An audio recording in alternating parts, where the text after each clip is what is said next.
sache que personne ne peut savoir la date quand Mashiach viendra. Tu lis encore une page du Rambam, il dit, mais moi, j'ai la date, et je te la donne. Qu'est-ce qui vous a pris de venir à la yeshiva étudier un texte écrit il y a 2000 ans en araméen sur un sujet tout à fait inintéressant, on ne comprend rien. Il faut comprendre que cet État a été créé par des gens qui veulent la fin de la Torah dans le peuple d'Israël. On appelle ça le Erev Rav. C'est certaines âmes juives, c'est eux qui ont fait le veau d'or dans le désert, et leur but est de faire en sorte que le peuple juif ne pratique pas la Torah.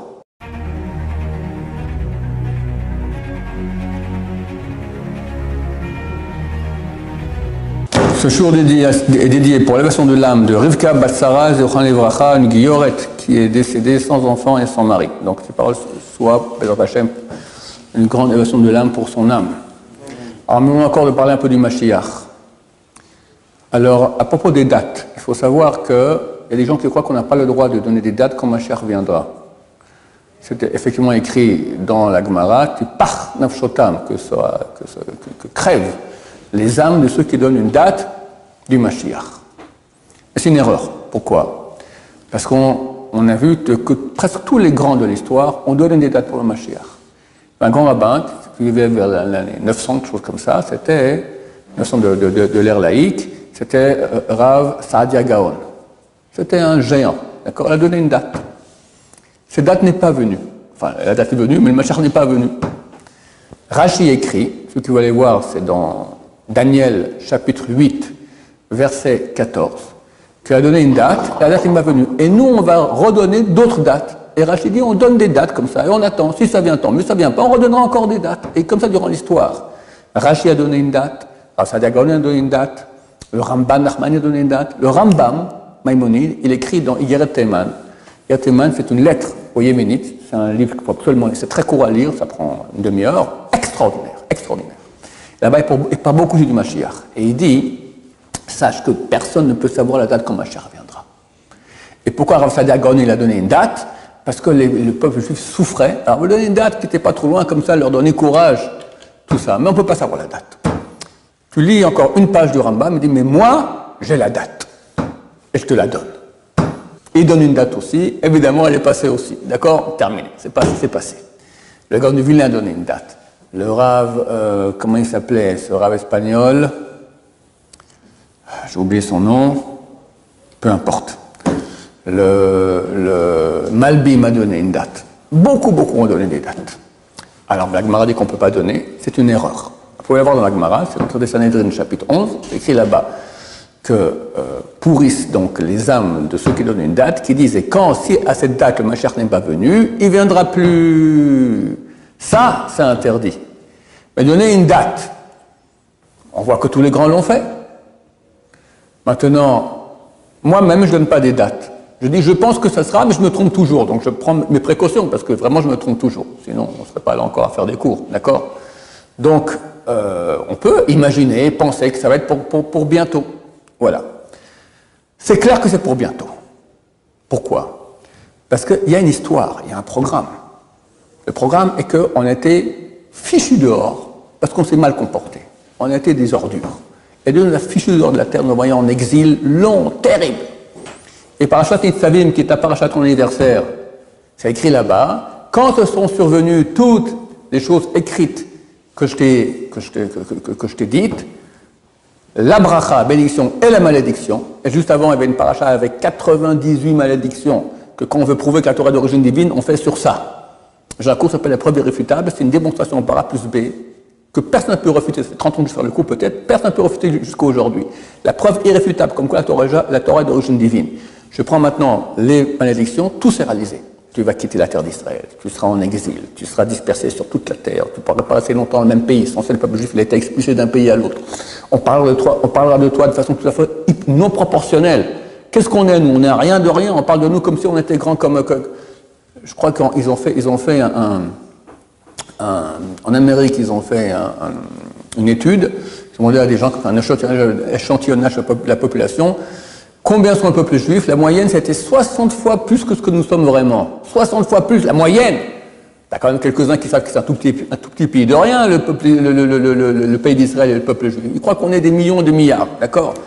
Tout a été réalisé et des malédictions terribles. c'est marqué, Dieu te ramènera en terre d'Israël. Même tu seras au bout du monde, il te ramènera en terre d'Israël. Et c'est écrit après dans les Savim. Je rajoute des détails qui sont écrits dans le prophète, Yecheskel, chapitre 36, ça vaut la peine de lire cela. C'est phénoménal. Tu lis l'histoire actuelle. Dieu te ramènera en terre d'Israël. La terre d'Israël qui était aride va donner ses fruits de façon abondante. Les non-juifs ont appelé ça le miracle agricole israélien. Donc, les meilleurs agronomes du monde sont israéliens, on le voit dans le monde entier, parce qu'on a fait du désert, on a fait un jardin potager. Les villes détruites seront reconstruites. Jérusalem, Yerushalayim. Il y avait un grand écrivain américain, Mark Twain, il est venu en 1840, il est venu ici en Israël. Il a dit, c'est terrible, tout est détruit, il n'y a rien, que des cactus. Jérusalem, c'était terrible. Mon arrière-grand-père, il est venu il y a 105 ans, en 1873. Il est venu du Ouzbékistan. Avec toute la communauté, ils ont fait un des premiers quartiers hors de Jérusalem. Et en 1967, la guerre des 6 jours, j'avais 7 ans, je suis né en 60. Alors on est allé visiter Nabi Samuel, la tombe du prophète Samuel, c'était région jordanienne, on ne pouvait pas aller là-bas. On est allé, et j'ai une photo chez moi à la maison, comme ça, tic. Alors on prend une photo, c'est ma cousine qui avait mon âge environ, puis on voit derrière Ramoth, mais vide. Il n'y a pas une maison, rien que des collines vides, d'accord, ni la Shiva, ni rien, il n'y avait rien. Jérusalem maintenant, c'est 40 fois plus grand qu'à l'époque. Ça, c'est les villes détruites seront rebâties. Et pas que ici, partout, Tzfat, toutes les villes, partout. Et après, Dieu dit, je jetterai sur vous des eaux pures pour purifier votre cœur, afin que vous alliez dans mes voies. C'est écrit dans Yecheskel 36 et dans l'Isavim. De mal Hashem et levavecha, Dieu va circoncire ton cœur. Et tu vas commencer à pratiquer la Torah. Est-ce qu'on a un miracle pareil, aussi grand qu'on a eu dans l'histoire que ce qui se passe aujourd'hui, qu'il y a des balais de Tchouva autant? Regardez-vous. Qu'est-ce qui vous a pris de venir à la yeshiva étudier un texte écrit il y a 2000 ans en araméen sur un sujet tout à fait inintéressant, on ne comprend rien. Et vous passez des heures à étudier ça. C'est pas beau?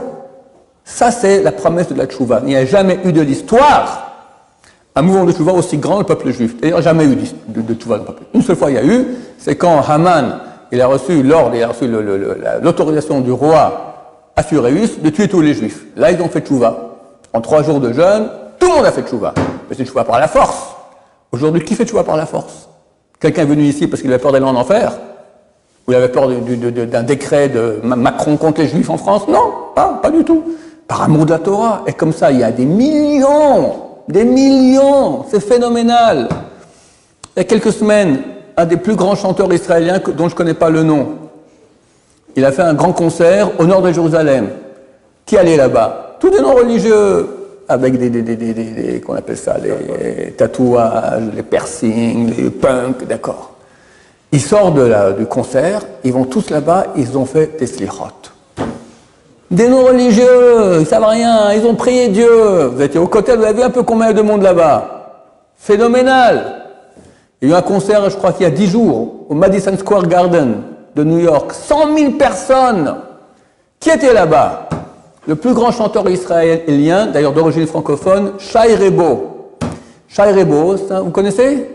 Ah, vous commencez à écouter de la musique, d'accord? C'est le chanteur israélien aimé par toute la jeunesse israélienne. Il chante que Dieu, que Torah.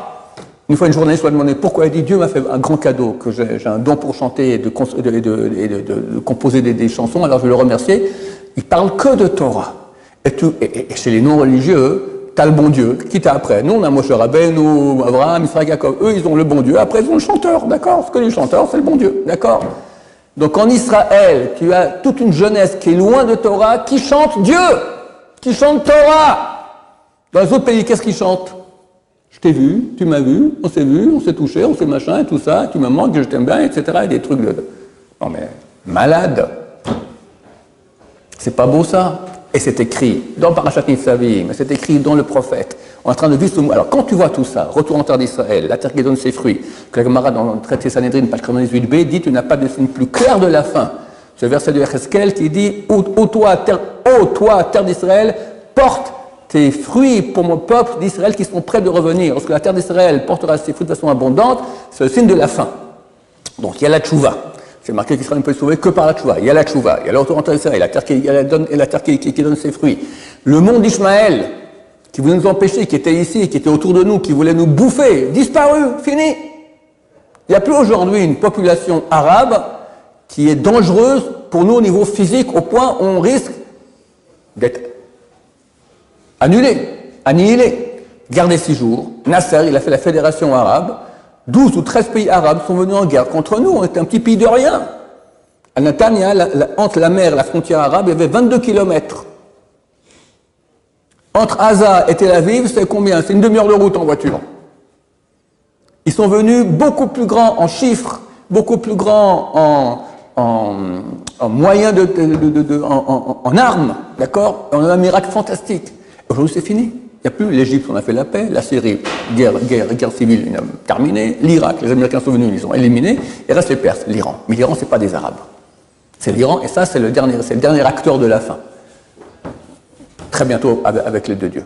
En tout cas, le monde arabe qui voulait notre fin, c'est écrit aussi, qui dit qu'ils ne pourront plus nous faire plus rien, terminé, ils n'ont plus le pouvoir. Donc toutes ces choses-là nous montrent qu'on y est.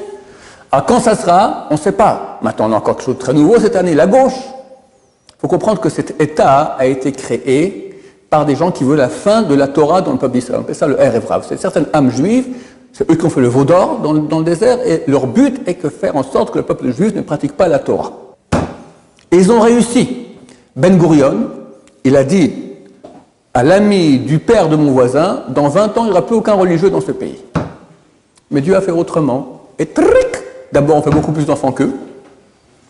Deuxièmement, la tchouva. Donc on devient un pays qui est religieux. Le monde entier hurle. L'ONU contre la réforme judiciaire. Biden. De quoi il se mêle? C'est un truc intérieur à nous, c'est démocratie. On a voté qu'on ne veut plus que ce soit une bande de mafieux, les juges de la Cour suprême qui disent si une loi est valable ou pas. On fait la démocratie. C'est d'après la majorité. C'est tout à fait légitime. Ils ne sont pas d'accord. Pourquoi ils ne sont pas d'accord? Parce que d'après la démocratie, maintenant, Israël devient un pays juif. Plus comme eux voulaient. Comment ça se fait que c'est l'Amérique? L'Amérique et la Russie ont presque jamais voté à l'ONU des choses en étant d'accord. Une des seules fois, ou la seule fois où ils ont voté et étaient d'accord, c'était, ils ont voté qu'on crée un foyer juif pour les juifs en terre d'Israël, la terre d'Israël, 1948.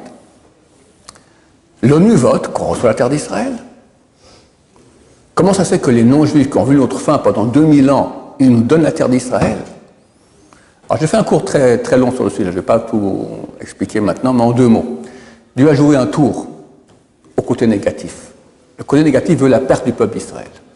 Dieu lui a dit, écoute, tu vois, ça fait 2000 ans que tu veux que le peuple d'Israël disparaisse, il est toujours là. Tu as amené une Shoah sur le crâne, ils sont toujours là. Je vais donner un truc, vous êtes nuls.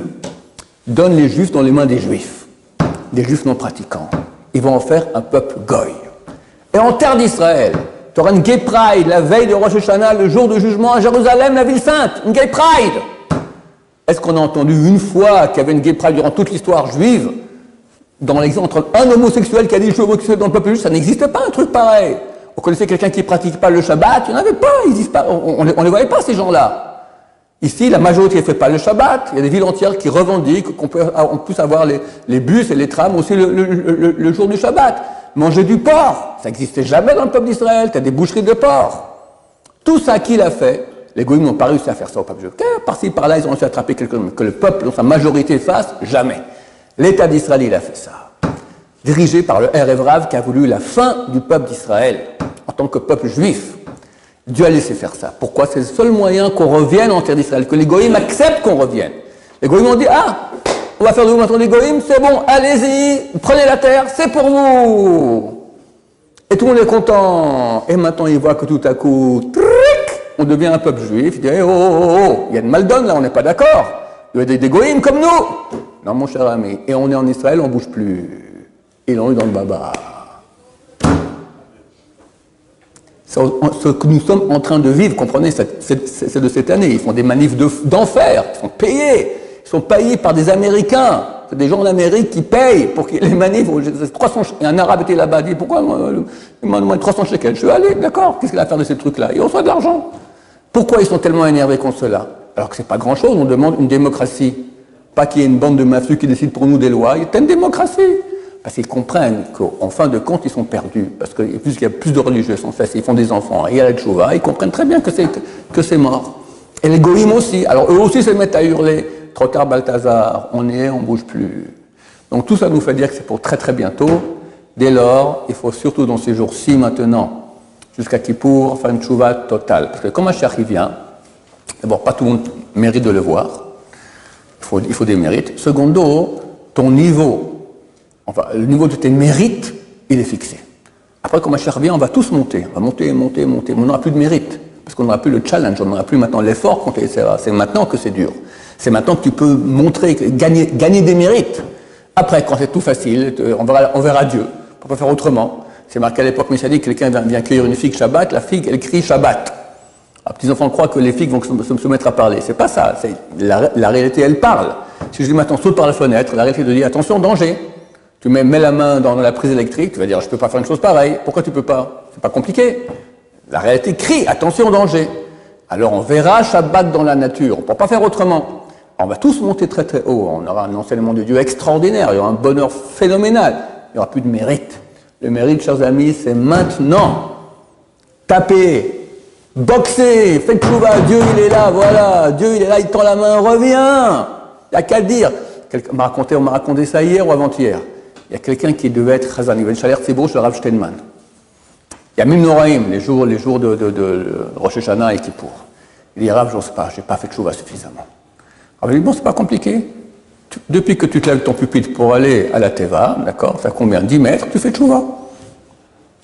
La tchouva, c'est pas compliqué. La Torah dit, dans Nitzavim toujours, qui karov lecha d'avoir cette chose très proche de toi. Beficha bilvacha la soto, dans ta bouche et dans ton cœur. Dieu, j'ai péché. Je regrette. Je change.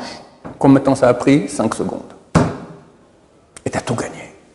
Tu as tout gagné. Même les péchés les plus graves sont expiés. Tu as un statut de tzaddik gamour. Passe-moi le Rambam. Je vais vous lire un peu ce que dit le Rambam, si je retrouve vite. Kama meolat ma'alat tshuva. Combien est grande la valeur de la tshuva. Emesh hayazeh muvdal ma'Hashem. Hier, ce type, qui était donc un pécheur, était séparé de Dieu. Eloki Israël, le Dieu d'Israël. Chez les mains, comme il est dit, vos péchés font la différence entre vous et votre Dieu. Tzorek venonana. Il crie à Dieu, il prie, je te supplie. Ne fais pas attention, personne ne l'écoute là-haut. Il s'est des versets pour tout, je ne vais pas vous faire trop long, donc je ne cite pas les versets. Il fait des mitzvot, on les jette sur sa face. Prends ta mitzvah de film, on ne veut pas de ça. Tu as prié, rien, on s'en fout complètement, dégage.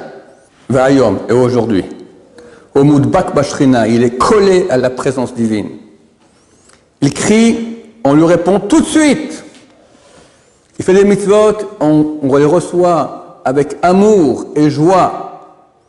Et non seulement cela, mais on a envie maintenant de ces mitzvot. Pour tout cela, il cite des versets. Combien de temps ça a pris entre avant et après? C'est écrit dans Kiddushin, page 39, qu'un rachat, un mécréant, qui dit à une femme, tu m'es consacré comme femme par cette bague-là, mais à condition que je sois un tzaddik parfait. Il lui met la bague. C'est le chef de la mafia. Marié ou pas? Ben non, il faut que tu sois un tzaddik parfait. Marié. Peut-être il a eu une pensée de tchouva. T'as une pensée de tchouva, il n'a rien dit. Il dit ouais, j'arrête. Il reçoit tout de suite un statut de tzaddik gamour, tzaddik parfait. Chers amis, est-ce que c'est pas idiot que maintenant, en plus que je vous dis que Mashiach il va arriver, c'est très très bientôt, je ne sais pas quand, mais c'est très très très très bientôt et un peu plus. Donc on ne pourra plus faire après tchouva. Et maintenant, il reste encore combien jusqu'à Kippour? Lundi prochain, une semaine. Vas-y, éclate-toi de tchouva, de pleurs, de regrets. Tu ne pourras que gagner de cela. Baruch Adonai, l'olam, amen, amen.